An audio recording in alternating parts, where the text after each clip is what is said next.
নমস্কার, দেখছেন টিভি9 বাংলা। আপনাদের সঙ্গে রয়েছি আমি তন্নিশা। শুরু করছি 11টা 11। আর শুরুতেই যে খবর দেবো আপনাদের, বিজেপি কর্মীর দোকানে ভাঙচুর। হাসনাবাদের ঘুনি বাজারে দুষ্কৃতী তাণ্ডব।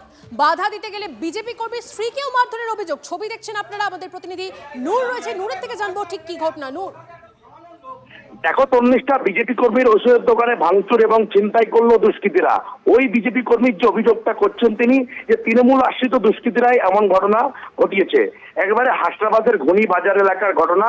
এই ঘুনি বাজারে বিজেপি কর্মী সুজিত মন্ডল নামে তার একটি ওষুধের দোকান রয়েছে।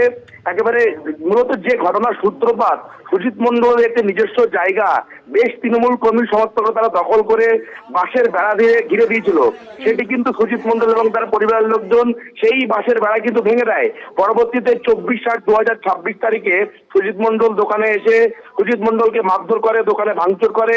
পাশাপাশি সুজিত মন্ডলের যে স্ত্রী মৌমিতা মন্ডল, তিনি কিন্তু একেবারে যে সমস্ত সময় মারপিট করা হচ্ছিল তিনি কিন্তু ঠেকাতে আসেন, তখন কিন্তু তাকে মারধর করা হয়। পাশাপাশি যে অভিযোগটা করা হচ্ছে যে সুজিত মন্ডল অভিযোগ করছেন যে তার স্ত্রী সোনার চেন ছিনতাই করে নিয়ে যায় তৃণমূল আশ্রিত দুষ্কৃতীরা। ঘটনায় কিন্তু বিজেপি কর্মী সুজিত মন্ডল হাসনাবাদ থানায় লিখিত অভিযোগ দায়ের করা হয়েছে।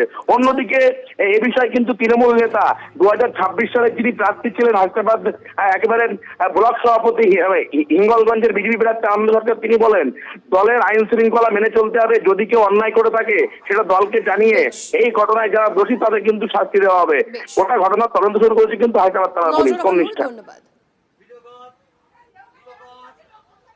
সন্ধে 6টা নাগাদ আমার দোকান ভাঙচুর করে।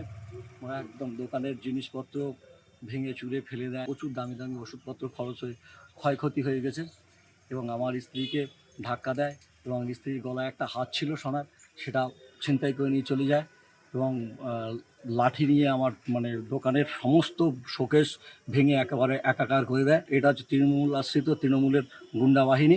অরুণ দাস, পিতা হচ্ছে রবীন দাস, মৃত রবীন দাস এই করেছে।